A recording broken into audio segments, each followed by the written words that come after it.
श्री स्वामी समर्थ. श्री स्वामी चरित्र सारामृत अध्याय 11. बाळप्पाचे अक्कलकोटी प्रस्थान. श्री गणेशाय नमः. बाळप्पाने श्री क्षेत्र मुरगोड येथे 3 दिवस मुक्काम केला. तेथे त्याला अक्कलकोटामध्ये प्रत्यक्ष श्री दत्तप्रभू श्री स्वामी समर्थांच्या स्वरूपातच वास्तव्य करीत आहेत असे कळले. तेथे गेल्यावर आपला मनोदय सिद्धीत जाईल, आपल्या मनासारखे होईल, आपली इच्छा पूर्ण होईल अशी जणू त्याची खात्रीच पटली.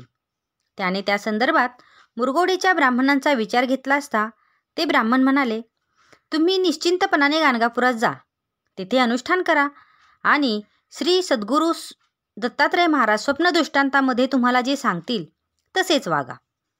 त्याप्रमाणे बाळप्पा गाणगापुरास आला. तेथे श्री नृसिंह सरस्वतींच्या पादुकांचे दर्शन घेतले.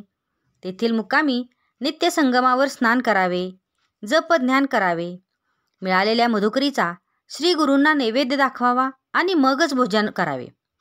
मध्यान्ह स्नान करावे, सायंकाळी संध्यावदन, नामस्मरण इत्यादी करून आपल्या मुक्कामी परत यावे असा त्याने दिनक्रम ठेवला. अशा प्रकारे सद्गुरू प्राप्तीसाठी तो स्वतःला अत्यंत कष्ट देत होता. विरोधी परिस्थितीला तोंड देत मोठ्या निर्धाराने नित्य उपासना करीत होता. असाच 1 महिना उलटून गेला. एके रात्री काय झाले, त्याला स्वप्नात 3 साधूंचे दर्शन झाले. त्यानंतर 15 दिवसांनी त्यास पुन्हा स्वप्नदृष्टांत झाला. त्यामध्ये एका ब्राह्मणाने त्याला अक्कलकोटला श्री स्वामी समर्थांच्या दर्शनास जा अशी आज्ञा दिली. अक्कलकोटास जाण्यास आज्ञा मिळाली या दृष्टांताने समाधान पावलेल्या बाळप्पाने अक्कलकोटास जाण्याचे ठरवले. तेव्हा अंथरुणाखाली उतावळेपणा करू नये एवढ्या एकाच ओळीचे पत्र सापडले. तेव्हा अक्कलकोटास जाण्याचा बेत रहित करून बाळप्पाने आपला दिनक्रम तसाच चालू ठेवला. पुढे काही दिवसांनी बाळप्पा स्नानासाठी संगमावर गेला. त्यावेळी त्याला त्याच्या कपड्याखाली एक विंचू दिसला. त्या दिवशी मधुकरीच मागण्यास गेला असता त्याला प्रत्येक घरी उत्तम पक्वानेच मिळाली. तेव्हा आजचा दिवस अत्यंत शुभ आहे, सर्व काही चांगले घडत आहे या विचाराने बाळप्पास मोठे समाधान वाटले.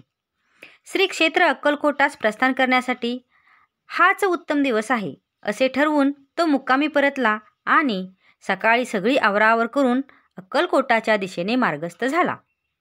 पदयात्रा करीत बाळप्पा दुसऱ्याच दिवशी अक्कलकोटास पोचला. श्री नृसिंह सरस्वती स्वामी महाराजच श्री स्वामी समर्थ यतीवर यांच्या रूपाने तेथे साक्षात वास्तव्यास असल्याचे ते एक गाव महाफलदायी पुण्यक्षेत्र झाले होते. सर्व प्रकारच्या सौख्याचे आणि आनंदाचे माहेर अशा त्या पावननगरीचे दर्शन होताच बाळप्पाचा सर्व क्षीण नाहीसा झाला. श्री स्वामी समर्थ. श्री स्वामी समर्थ. श्री स्वामी समर्थ. श्री स्वामी समर्थ. श्री स्वामी समर्थ. श्री स्वामी समर्थ. श्री स्वामी समर्थ.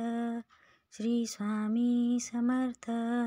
श्री स्वामी समर्थ.